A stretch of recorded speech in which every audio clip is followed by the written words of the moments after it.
Halo teman-teman semuanya, kembali lagi di channel Fadli Karahma. Oke, di video kali ini kita akan belajar mengenai penomoran halaman dan bagaimana caranya membuat daftar isi otomatis. Oke, sebelum saya mulai, saya matikan kamera terlebih dahulu. Oke, misalnya saja di sini saya mulai ada contoh nih. Saya mempunyai sampul dari laporan kerja praktik. Nah, di sini kan saya sudah mempunyai sampulnya. Kemudian, bagaimana sih cara memberikan nomor penomoran halaman? Nah, kalian bisa ke halaman insert, kemudian page number, pilih yang menurut kalian suka, mau yang top atau yang bottom, atau yang page seperti ini. Tapi biasanya saya pilih yang bottom ya untuk penomoran halaman. Nah, sini otomatis dia nomornya jadi 1. Kemudian, saya ingin menambahkan halaman baru. Untuk menambahkan halaman baru, kalian ke layout, kemudian break. Nah, di sini kalian perlu perhatikan ya untuk memberikan halaman baru. Ini kalau yang next page itu dia akan memisahkan halaman. Jadi dia akan terpisah halamannya. Misalkan saja saya contohkan langsung ini ya. Saya menggunakan next page. Nah, di sini sudah membuat halaman baru ya. Tapi dia masih sama, dia mengikuti 2. Jadi 1 kemudian 2. Nah, biasanya di sini saya bawahnya ada lembar pernyataan. Laporan kerja praktik pernyataan. Nah, di sini biasanya menurut pengetahuan saya untuk sampul ini tidak diberikan penomoran halaman. Jadi itulah kegunaan expect. Di sini saya ganti. Jadi saya mulainya dari sini ya. Sini matikan dulu link to previews-nya. Dimatikan agar tidak ngikut atasnya tadi. Dan ke page number, ke bagian format page number. Nah, di sini startnya kita mulai dari angka 1. Nah, seperti itu. Nah, jadi dia tidak mengikuti ya ini. Jadi kalau ini dihapus, bawahnya pun tidak akan terpengaruh. Nah, bawahnya tidak akan terpengaruh seperti ini. Beda halnya kalau dia, misalkan saya buat halaman baru lagi ya. Beda lagi kalau ini bitnya yang page biasa. Artinya page biasa, dia akan mengikuti. Sehingga saat kita ganti bawahnya nih, misalkan saya ganti dulu ya. Ini sudah mati ya. Sekarang saya ganti formatnya menjadi Romawi. Saya sudah mulai dari angka 1. Sini otomatis yang kedua itu dia tetap mengikuti. Padahal tadi sudah saya ganti kan. Nah, misalkan di sini saya coba ganti lagi ya.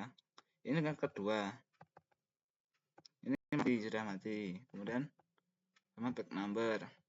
Saya ganti lagi menjadi ABC. Sudah dimulai dari A. Saya tetap ke mulai.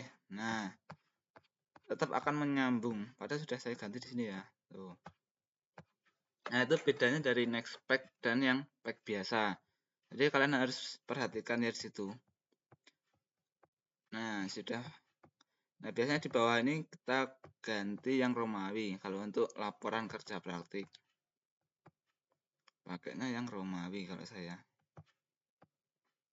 Pakainya yang Romawi. Dan start. Nah, kemudian di bawah ini tadi biasanya ada abstrak ya. Abstrak. Nah, kemudian saya ingin memberi halaman lagi karena yang tadi sama ya. Karena akan mengikuti, saya pilih yang page. Nah, kemudian di sini ada daftar isi yang akan kita pelajari nanti. Daftar isi. Kemudian di bab 1 karena dia penomoran halamannya tidak pakai Romawi, seperti biasa saya pakainya yang next page untuk membedakan halaman. Nah, di sini bab 1. Nah, di sini ada ya.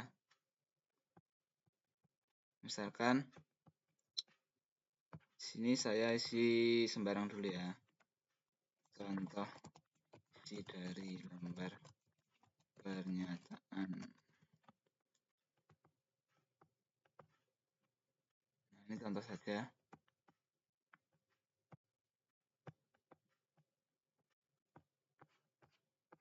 Ini contoh isi abstrak. Nah, di sini bab satunya kan harusnya dimulai dari angka 1 ya. Saya ganti lagi karena tadi sudah di next page. Ini tinggal dimatikan ke page number, ke format page number. Ini ganti ke 1. Kemudian start dari 1 dan oke. Nah, otomatis atasnya tidak akan ikut terubah. Nah, di situ ya. Nah, ini untuk memberikan penomoran pada halaman tertentu. Kemudian, bagaimana cara membuat daftar isi otomatis? Nah, membuat daftar isi otomatis. Yang pertama, kita buat dulu heading. Kita ke blok ininya di lembar pernyataan. Kalian pilih heading 1. Nah, di sini kan formatnya heading 1 itu masih aneh ya. Masih ada biru, masih besar seperti itu. Nah, kalian bisa atur dulu formatnya ke tanda panah kecil ini yang di pojok. Nah, di pojok ini. Kemudian kalian pilih yang ada panahnya ini. Ke bagian modify. Nah, di sini kalian atur dulu ya formatnya biar enak. Dari fontnya hitam. Kemudian ukurannya. Biasanya kalau heading itu ukurannya 14. Kemudian di sini Times New Roman. Teksnya di tengah. Nah, kan bisa ganti juga. Misalnya heading 1 untuk judul. Dan kalau sudah, kalian oke. Nah, di sini dia otomatis sudah keganti ya. Tuh heading 1 untuk judul tadi. Tuh sudah terlihat. Nah, kalian pilih ini ya lembar 1. Lembar pernyataan maksudnya. Kemudian samakan juga ini abstraknya. Dan juga ke heading 1. Nah, disamakan ya. Daftar isi.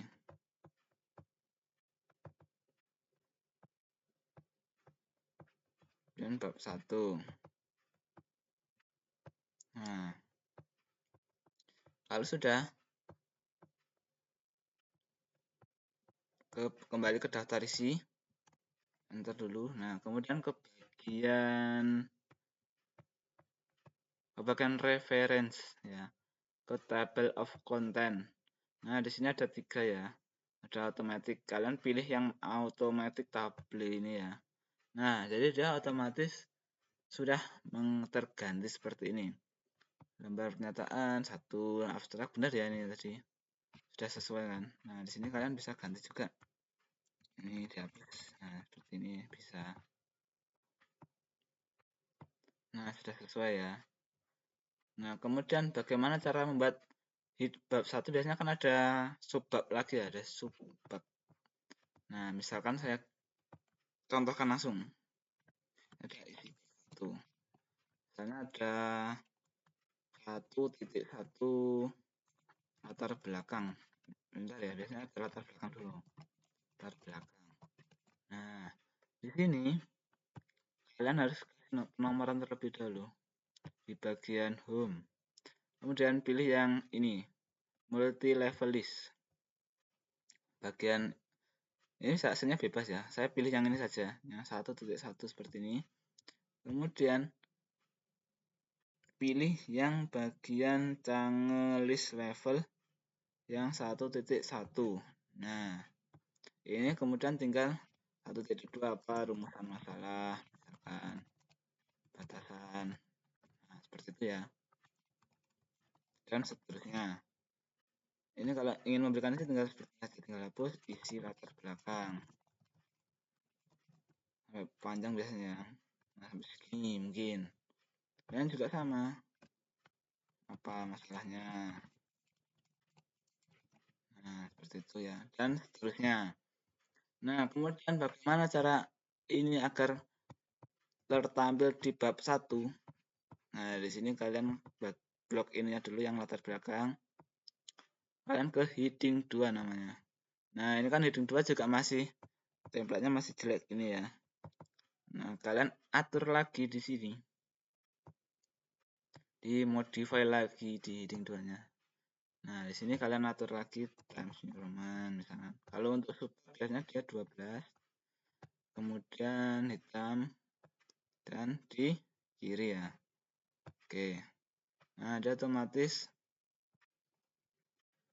akan mengikuti seperti ini subbab. Jadi ini tinggal penomoran lagi. Nah, kasih penomoran lagi ya. Nah, kemudian rumusan masalah juga kita ganti heading 2. Kita kacang list level lagi.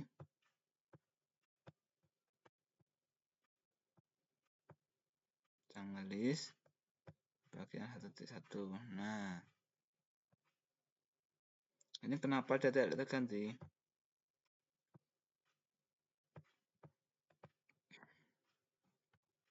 Dan batasan masalah juga kasih heading tuh. Kemudian di sini kita berikan level. Nah,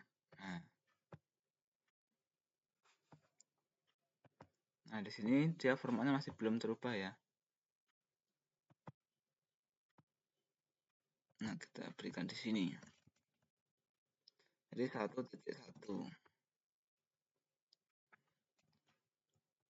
Bentar, di sini bukan di sini. Di bagian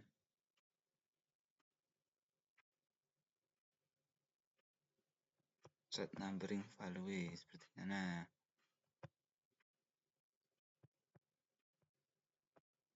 di bagian sini.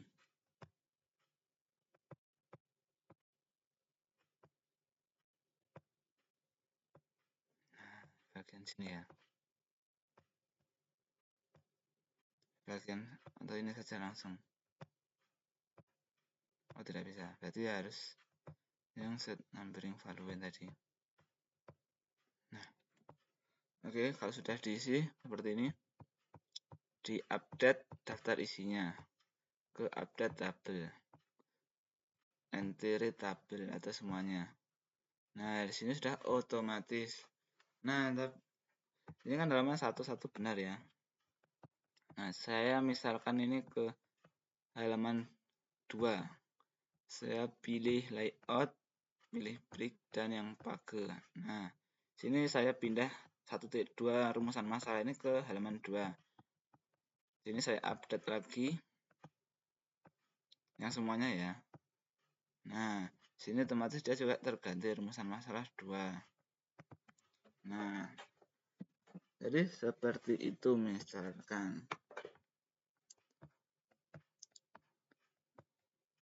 Misalkan lagi ada subbab lagi, saya kasih batasan masalah, misalkan ada batasan masalah yang baru, masalah kompleks.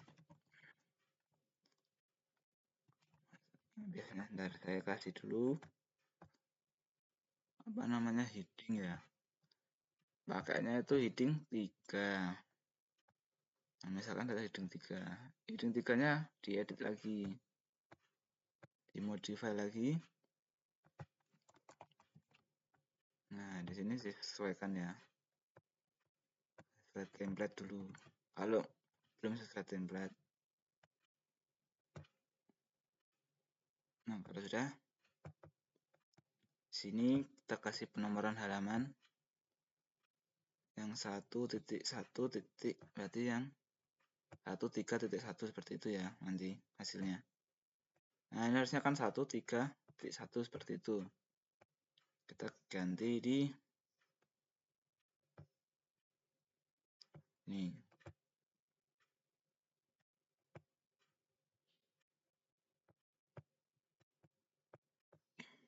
Bentar. Kita gantinya itu di sini kalau nggak salah.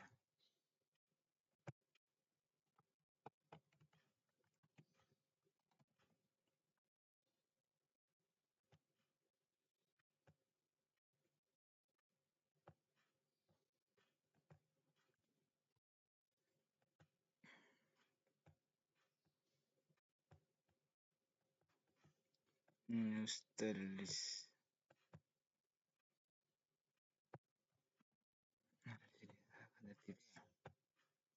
Nah, seperti itu.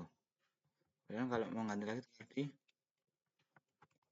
salah baru, misalkan sini tadi di bagian sini ke multi level list, kemudian ke sini tadi, kemudian bagian cara ngelis levelnya yang seperti ini, kemudian define new multi level list 1.32. Nah, seperti ini. Nah, ini tadi belum di ring 3 ya, harusnya di ring 3 dulu.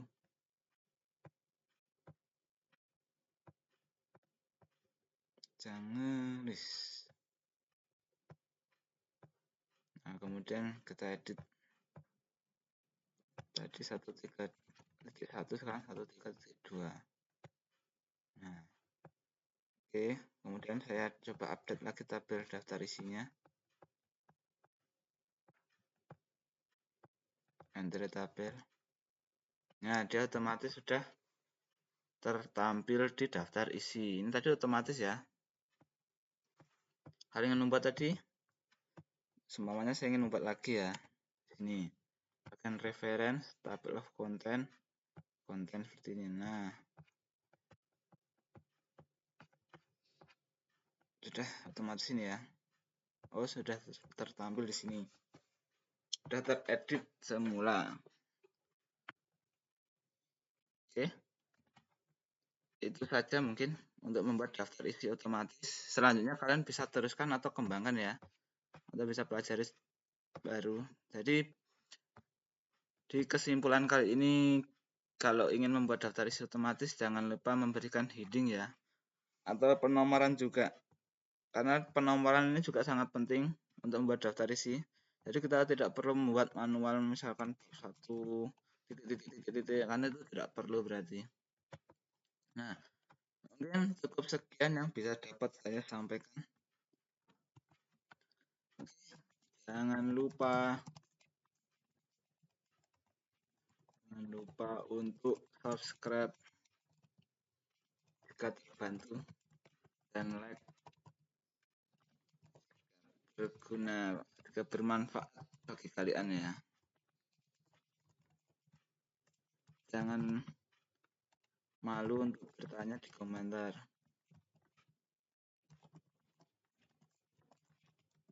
jika masih bingung. Oke, sekian dulu di video kali ini. Sampai jumpa di video selanjutnya. Bye.